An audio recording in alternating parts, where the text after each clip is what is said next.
tarefa difícil de exercer nos dias que nós vivemos, porque tudo está muito corrido, né? Tudo tem sido muito rápido. As pessoas querem a luz 5G na internet. Se agarrar a internet, já não temos paciência. Então tudo tem que ser muito rápido. Vivemos um tempo da velocidade. E servir a Deus é o tempo dele, não o nosso, né? E que nós possamos estar preparados nesse tempo. Querido, você que trouxe a Bíblia Sagrada, abra no livro de Ezequiel, capítulo de número 47. Ezequiel, capítulo 47. O tema é águas purificadoras do templo. Eu estudei uma palavra para ministrar nessa semana que eu tive visitando um pastor amigo, Fabiano, lá em Itaboraí, mas eu não tive a oportunidade de pregar ela toda. Eu queria ministrar algo que Deus falou no meu coração. Diz assim a palavra do Senhor: depois disto, me fez voltar à porta da casa, e eis que saíam águas por debaixo do umbral da casa, para o oriente, porque a face da casa dava para o oriente, e as águas desciam debaixo, desde o lado direito da casa ao sul do altar. E me fez sair pelo caminho da porta da norte, e me fez dar uma volta pelo caminho de fora, até a porta exterior, pelo caminho que dá para o oriente, e eis que corriam águas do lado direito. E saiu aquele homem para o oriente, tendo na mão um cordel de medir, e mediu 1000 côvados, e me fez passar pelas águas, águas que me davam pelos tornozelos, e mediu mais 1000 côvados, e me fez passar pelas águas, águas que me davam pelos joelhos, e outra vez mediu 1000, e me fez passar pelas águas que me davam pelos lombos, e mediu mais 1000, e era um rio, que eu não podia atravessar, porque as águas eram profundas, águas que se deviam passar a nado, rio pelo qual não se podia passar. E disse-me: viste isto, filho do homem? Então levou-me e me fez voltar para a margem do rio. E tendo eu voltado, eis que à margem do rio havia uma grande abundância de árvores, de um e de outro lado. Então disse-me: estas águas saem para a região oriente e descem ao deserto, e entram no mar, e sendo levadas ao mar, as águas tornam-se saudáveis. E será que toda criatura vivente que passar por onde quer que entrarem esses rios viverá, e haverá muitíssimo peixe, porque lá chegarão estas águas, e serão saudáveis, e viverá tudo por onde quer que entrar este rio. Será também que os pescadores estarão em pé junto dele, desde Engedi até Englaim. Haverá lugar para estender as redes, o seu peixe, segundo a sua espécie. Será como peixe do mar grande, uma multidão excessiva. Mas os seus charcos e os seus pântanos não tornar-se-ão saudáveis, serão deixados para sal, diga, deixados para sal. E junto ao rio, à sua margem, de um ao de outro lado, nascerá toda sorte de árvore, que dá fruto para se comer. Não cairá a sua folha, nem acabará o seu fruto. Nos seus meses produzirá novos frutos, porque as suas águas saem do santuário, e o seu fruto servirá de comida, e a sua folha de remédio. Amém? Poder assentar, queridos, em nome de Jesus. Quero compartilhar com os irmãos uma revelação de Deus através da palavra do Senhor. Livro de Ezequiel. Nós estamos falando de um profeta ao qual o seu nome já é um nome profético, que tem o significado Deus fortalece. e foi um sacerdote que profetizou por 22 anos e teve muitas visões durante o seu ministério, e o início do seu ministério é marcado por visão. Ele teve visões a saber durante o exílio da Babilônia, o momento em que o povo de Deus se encontrava cativo, estava escravo na Babilônia, e Deus levantou Ezequiel para profetizar. O livro todo se trata da história desse profeta, e ele teve muitas visões, porque não lembraram uma visão que marca o ministério de Ezequiel, e nós já ouvimos muitas mensagens acerca do vale de ossos secos. Toda vez que se trata do nome Ezequiel, logo se lembra dessa passagem bíblica, uma visão em que Deus deu para Ezequiel. Ezequiel teve 9 visões que foram consideradas visões que Deus marcou o ministério dele. E é interessante olhar para essa passagem, que por muitas vezes eu já até ministrei, estudei e já vi outros pregadores pregando acerca da fundura dessa água, do momento em que Deus dá a visão para o homem passar e vai medindo a côvados, a profundidade dessas águas. E muitas vezes nós analisamos essa passagem acerca de estar se aprofundando no Evangelho e na presença de Deus através dessa passagem, em mergulhar nesses rios. Mas Deus também me deu uma revelação, uma visão diferente desta posição. Geralmente esse texto ele é apresentado como um homem que atravessa águas profundas. E é claro que isso realmente é algo que devemos fazer na nossa caminhada com Deus. Essa ideia de nós estarmos sempre mergulhando nos rios de Deus, isso é uma proposta do reino, uma proposta de Deus para a nossa vida. Mas Deus está propondo para o seu povo um volume muito maior de águas, ao ponto de não poderem passar a pé. É tempo de nós entendermos que é tempo de buscar a presença de Deus, é tempo de se aprofundar no Evangelho, de alicerçar na palavra.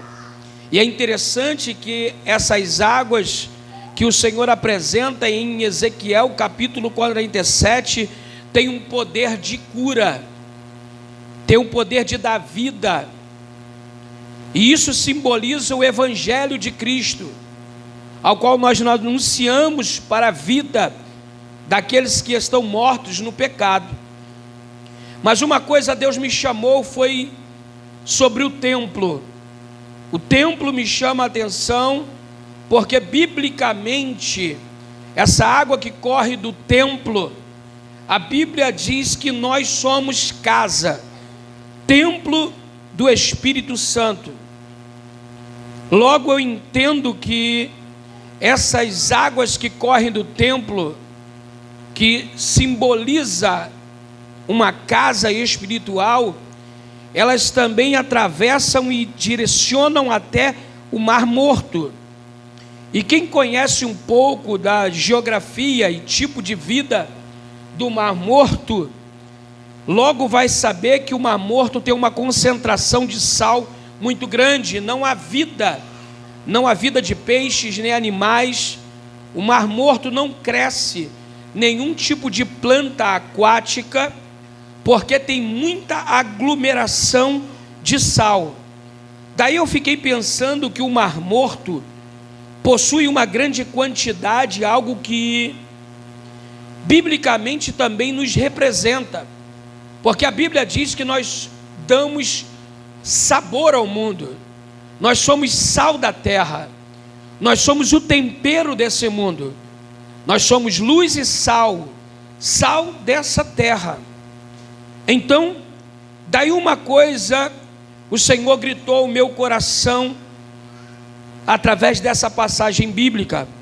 Se o templo nos representa, porque a Bíblia nos apresenta como templo do Espírito Santo, e o sal nos representa porque a Bíblia nos apresenta como sal da terra, aqueles que temperam a terra, que levam o sabor de Deus.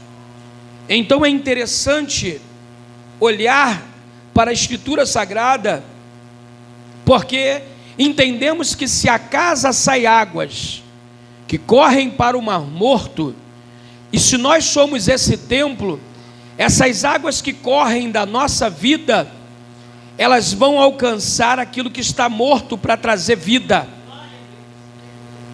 Então nós entendemos que dentro de nós há um rio que flui com vida, porque fomos alcançados pela vida em Cristo Jesus, e nós somos essa ponte, nós somos essa corrente que leva águas que dão vida àquilo que está morto.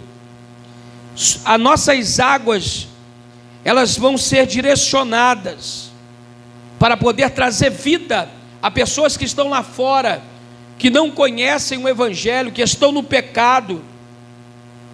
Mas é interessante observar sobre o Mar Morto que as vidas ali não conseguem, morrem, qualquer tipo de vida, porque há uma quantidade muito grande de aglomeração de sal. A Bíblia diz que nós somos sal, porém, o sal em excesso traz morte. A aglomeração de sal em excesso até no nosso corpo é prejudicial à saúde. E o sal demais também no Mar Morto não deixa nada ter vida. Sal não é para aglomeração. O sal demais estocado, ele é prejudicial. Mas o sal, quando você pega para poder usar como tempero, ele tem que ser espalhado. Você, quando faz uma boa salada, uma comida e não está com tempero ou o gosto, o paladar que você quer, o que você faz com sal? Tu pega um pouco de sal e você espalha na salada ou na comida para poder fazer o quê? Trazer o gosto, trazer aquele sabor para aquela comida.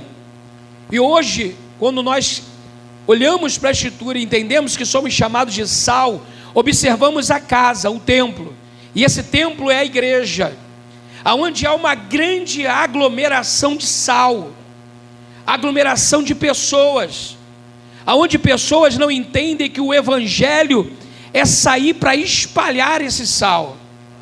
As igrejas estão aglomeradas, inchadas, de pessoas que se reúnem no seu objetivo de ir ao templo, porém, depois que sai do templo, não buscam desse sal, para poder sair espalhando. O sal somos nós. A igreja precisa sair da casa, sair do templo, precisa levar vida àquilo que está morto lá fora.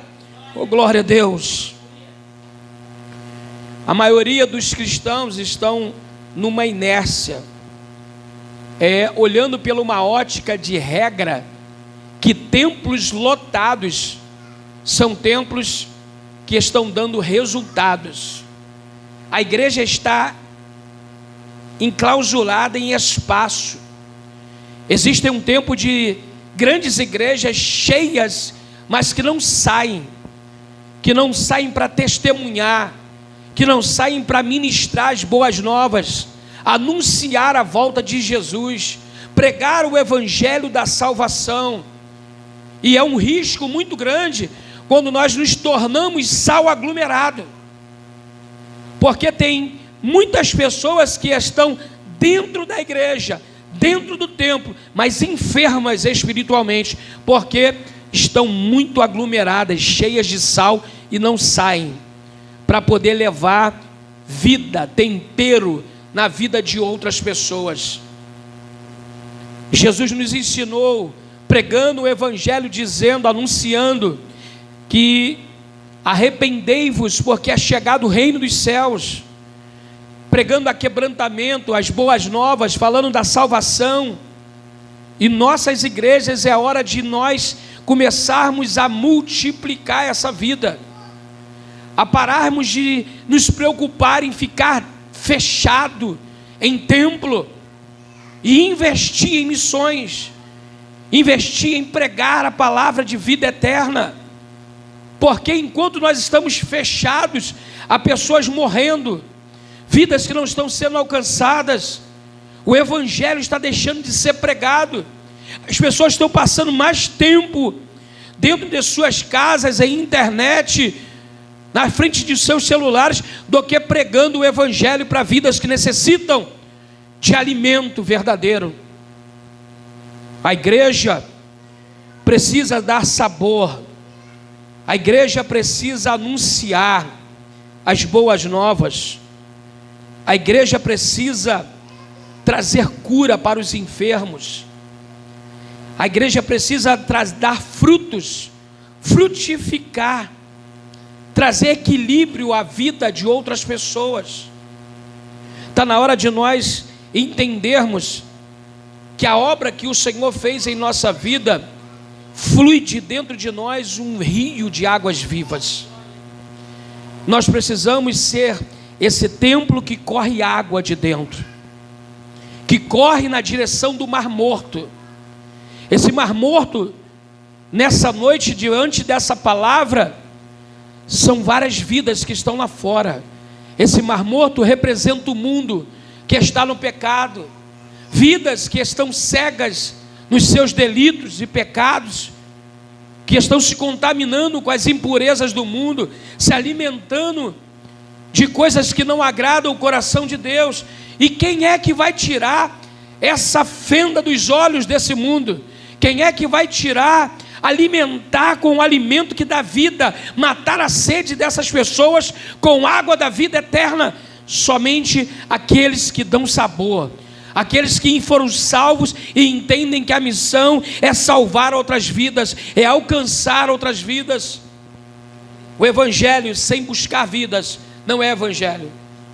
Jesus não se preocupou com um templo grande, Jesus não se preocupou com multidão. Por muitas vezes o Senhor entrou em Jerusalém e deixou de estar no meio da multidão, como em João capítulo 5, que entrou pela porta das ovelhas e foi até aquela multidão de enfermos e se preocupou com uma vida, uma alma que estava ali 38 anos, enfermo na beira do tanque de Betesda. O Senhor nos ensina o tempo todo, assim como em João capítulo 4, quando Ele deixa os discípulos. Isso quer dizer deixar a religiosidade, deixar o sistema, deixar a liturgia do templo. Jesus deixou os discípulos e foi sozinho, porque era necessário passar por Samaria, e ir aonde os discípulos não iriam, ir aonde a religiosidade não deixaria, porque para eles na época, samaritano era um povo perdido. E Jesus olhou para a samaritana com olhos de compaixão, olhou para aquela vida daquela mulher com olhos do reino, porque havia um propósito na vida daquela mulher. Jesus sabia que alcançando aquela mulher com a água que mata a sede eterna, através daquela vida, uma multidão de samaritanos seriam convertidos.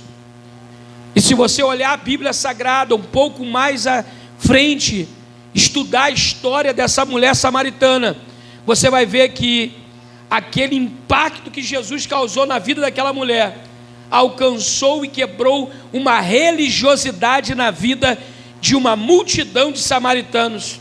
Existem pessoas que estão hoje dentro da igreja preocupado com costumes, preocupado com doutrinas de homem, preocupado em quem é que adora direito, quem é que está dando um culto melhor, preocupado com o sistema da casa, se a casa é melhor do que a outra, se o som é melhor, se a igreja tem mais conforto. E Jesus, no seu tempo, já disse que não ficaria pedra sobre pedra. As pessoas estão perdendo muito tempo com coisas que são supérfluas. Jesus não está preocupado hoje com o tamanho da igreja ou com a estrutura do templo. Jesus está preocupado com os que estão fora da casa, com os que estão fora do templo. E Jesus quer que quem esteja dentro do templo, que foi alcançado, entenda o propósito do reino, que nós somos o templo que jorra vida, nós somos vidas que jorram água, que mata a sede eterna. Nós temos a palavra de vida eterna, porque o Senhor nos deixou, e Ele disse que nós seríamos discípulos e faríamos obras maiores do que Ele fez. E Ele disse: darei-vos autoridade para pisar na cabeça de serpentes e escorpiões, e disse: sobre a palma das mãos de vocês, discípulos, terão autoridade para expelir demônios, expulsar o maligno, curar os enfermos, aleluia, libertar os cativos das suas cadeias espirituais. O Senhor hoje anela buscar uma igreja que entendeu o propósito. Não é tempo de modismo, não é tempo de buscar o que o povo hoje está sendo atraído, entretenimento. A igreja ainda é o templo de oração. A igreja não é sustentada por artifícios do século 21. A igreja militante do templo de Jesus, quando Jesus subiu em ascensão e deixou que o Espírito dele, o Espírito Santo, descesse sobre quem estava reunido naquele momento, tu vai ver uma igreja cheia de autoridade e poder, aonde o lenço de Paulo passava e curava os enfermos.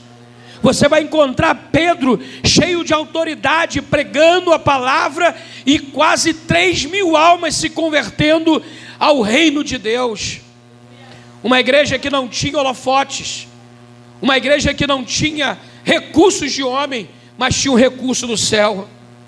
A igreja precisa voltar aos primórdios, a orar pela vida de quem está lá fora, ter uma vida de oração, voltar aos círculos de orações, voltar às consagrações, voltar novamente aos primórdios da igreja, às suas vigílias, voltar aos tempos em que se orava nas horas nonas, onde tinha um propósito de oração pelas vidas daqueles que ainda não foram alcançados, e não entretenimento, não está em cima do altar preocupando em esbanjar conhecimento, trazendo o holofote para si próprio.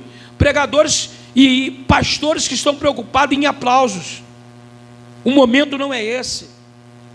O momento é de nós ganharmos vidas e estarmos preparados para também subirmos de encontro ao nosso Senhor Jesus, e estarmos preparados de verdade, estarmos realmente todos os dias purificando a nossa vida, lavando as nossas vestes dessa água que corre do trono de Deus, fazendo como Isaías. Quando eu falo de trono, lembro de Isaías no capítulo 6, que mesmo sendo profeta, você vai ver Isaías reconhecendo que precisava de transformação, de mudança na sua vida. No capítulo 6, Deus vai impactar Isaías, abrindo a sua visão espiritual, e ele vai ver um trono e serafins ao redor do trono, e eles todos adorando ao Senhor, e ele no alto e sublime trono, e os serafins louvando, adorando ao Senhor, dizendo: Santo, Santo, Santo és o Senhor dos exércitos. E essa visão impactou. A verdade é que se nós que estamos na casa não buscarmos todos os dias uma experiência com Deus, nós vamos acomodando na fé, nós vamos nos tornando mecanismo dentro da igreja acomodados. Nós já não cremos mais uma fé morna, uma igreja dispersa, uma fé que não gera resultados. E o resultado da igreja, queridos, é você tomar sal aqui. Diga glória a Deus. Hoje eu vim aqui biblicamente, numa alegoria bíblica. Eu vim hoje aqui para pegar um pouco de sal. Oh glória.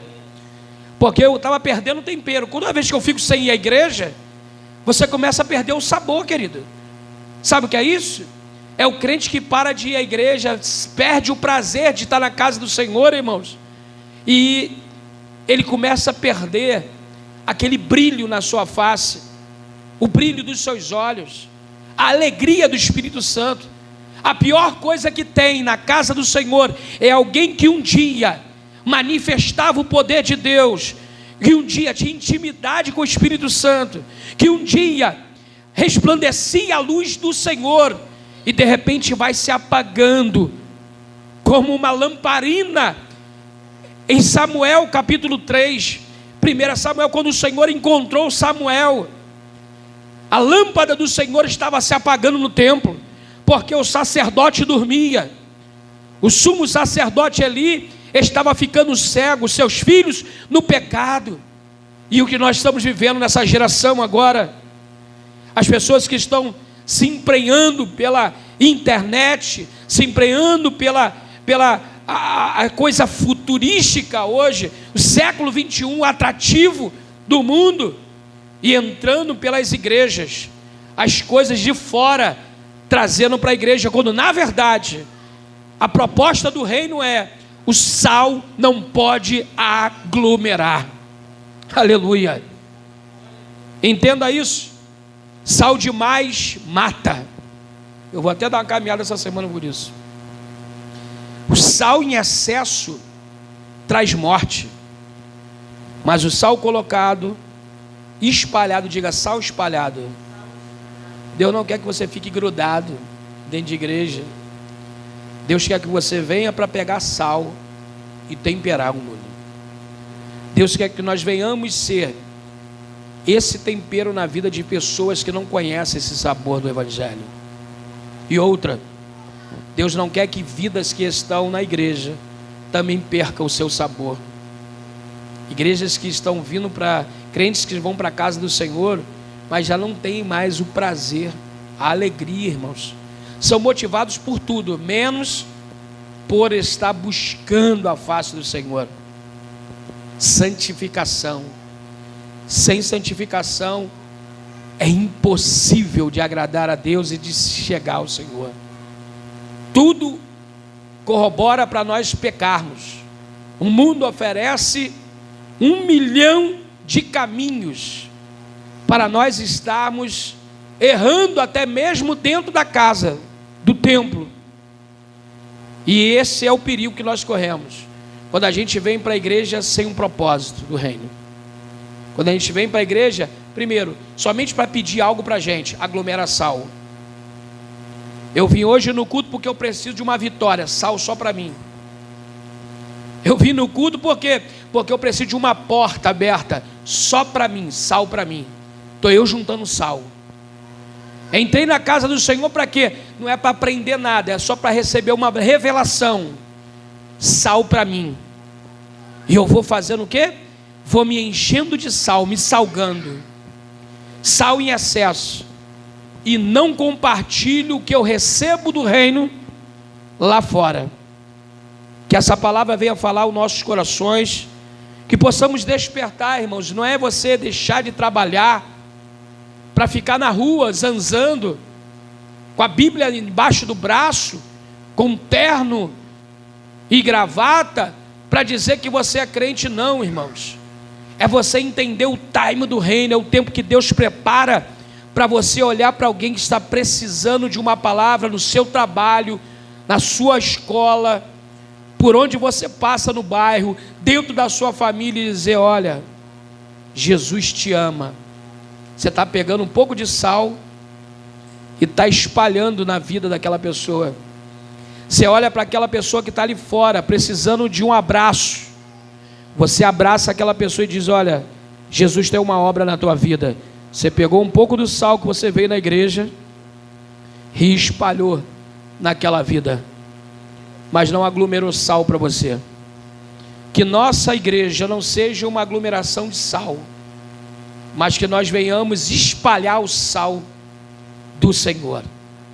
Que nós venhamos dar sabor no Marambaia, Rio de Janeiro, no Brasil, por onde Deus te levar, seja sal da terra, para você ganhar vidas para o reino de Deus. Amém? Você pode aplaudir o nome do Senhor, queridos? Glória a Deus. Amém? Vamos colocar de pé, em nome de Jesus. Que o Senhor venha, através dessa palavra, falar o teu coração. Você que está aqui hoje nessa casa, você que também está através da internet, talvez você recebeu essa palavra e despertou em você o desejo de se reconciliar, de aproximar de Deus, de realmente provar novamente o sabor da vida eterna. Eu quero dizer que a igreja corre um rio de águas vivas para matar a tua sede, em nome de Jesus. Senhor nosso Deus e eterno Pai, te louvamos, ó Pai, pela sua palavra, Senhor. Te louvamos, ó Deus, pelo teu direcionamento. Oramos por essa vida, oramos pela tua igreja, oramos, ó Pai, Senhor, por todas as vidas que são alcançadas através do teu evangelho. Senhor, em nome de Jesus, continua nos fortalecendo, nos direcionando, nos dando discernimento, ó Deus, nos dando visão e nos impulsionando a pregar a sua palavra. Senhor, em nome de Jesus, traga crescimento, Pai, ó Deus, Senhor, espiritual em nossas vidas. Te agradecemos, Senhor, em nome de Jesus. Amém e amém. Amém. Levante a sua mão. Que o grande amor de Deus, que a graça de Deus Pai e as doces consolações e comunhão do Espírito Santo e todo aquele que espera e aguarda a volta do Senhor Jesus Cristo, digam: a vitória nossa. Está terminado em nome de Jesus. Amém?